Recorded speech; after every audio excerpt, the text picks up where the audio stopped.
If all you ever do is correct behavior negatively, tell kids off when they're doing the wrong thing, sooner or later they will tune out to you and they will stop listening to your correction.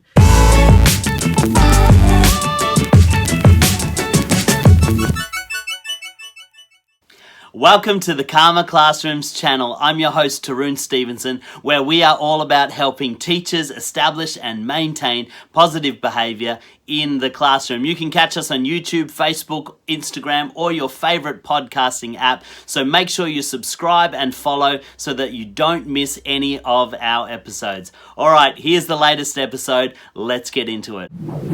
Tip number 3 for the 3 foundational practices of great behavior management in the classroom. If you missed the first 2 videos, make sure you click the link below and get them. Basically, the first one was establish your expectations. You've got to teach your expectations explicitly, make them simple, easy to remember, and broad enough that they catch most behavior. Your second thing is you've got to correct behavior when it's inappropriate. If you've already taught your expectations, you have to let them know when their behavior has crossed the line.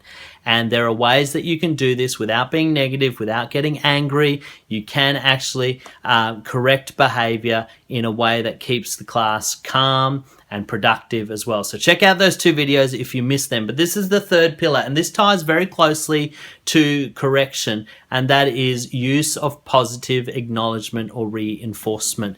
You know, experts say that for every 1 negative or angry comment that you make in a classroom, you need to be counteracting it with 4 positive acknowledgements to keep the tone of the classroom buoyant, to keep it positive, and to keep students engaged with what you're saying. If all you ever do is correct behavior negatively, tell kids off when they're doing the wrong thing, sooner or later they will tune out to you and they will stop listening to your correction.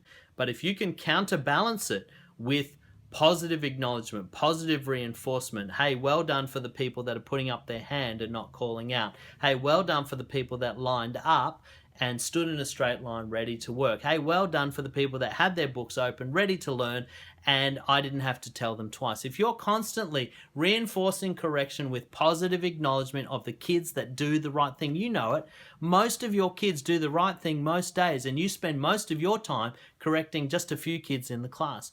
Well, those kids that do the right thing, they need to hear your positive affirmation. But even more so, when you are positively acknowledging the right behavior, kids who are engaging in the wrong behavior will very quickly cotton on that the way that I get teachers' attention is I have to behave. I have to do the right thing, because they'll see all these other kids getting your attention, getting your praise, getting your acknowledgement, and they're going to very quickly figure out that if they want your praise and acknowledgement and attention, they're going to have to do that too. And so it's a really effective way of actually correcting behavior, reinforcing your expectations in the classroom, but keeping the classroom positive and lively. One of the things that I do to help myself is I keep a tally on the board. When I have to correct somebody negatively, I put a mark against my own name. So I have a competition, the class versus Mr. Stevenson. When it's negative, I put it against my name. When it's positive, I give the class a point. What that helps me do is I can actually keep track of how many times I'm being negative without actually singling out individuals. And if I have 3 or more negative tallies in my column, I straight away look for opportunities to start praising kids, start positively acknowledging the class. I want the class to always, the balance of positivity to be higher than the balance of correction and negativity. So I'm always using that as a track to help me stay on top of positive acknowledgement. And what you will find is the tone of the classroom will be calmer, the tone of the class will be more cooperative, and you will find that you're not yelling so much, you're not correcting so much, because you're actually using their desire to please you for effective behavior management. So I hope that really helps you. So the 3 essential practices or foundational practices that you need to be implementing in your classroom today is 1, establish your expectations, clear expectations that are explicitly taught to your class. 2, you need to be correcting behavior when it's inappropriate. Let them know when they've crossed the line. Let them know that their behavior has not met your expectations. But 3, make sure that your correction doesn't overbalance your positive acknowledgement or reinforcement. Really look for opportunities to do more positive acknowledgement, more positive feedback than you do of negative correction or getting angry or yelling or giving out consequences. And if you have more positive than negative, you'll find that your classroom is actually more productive.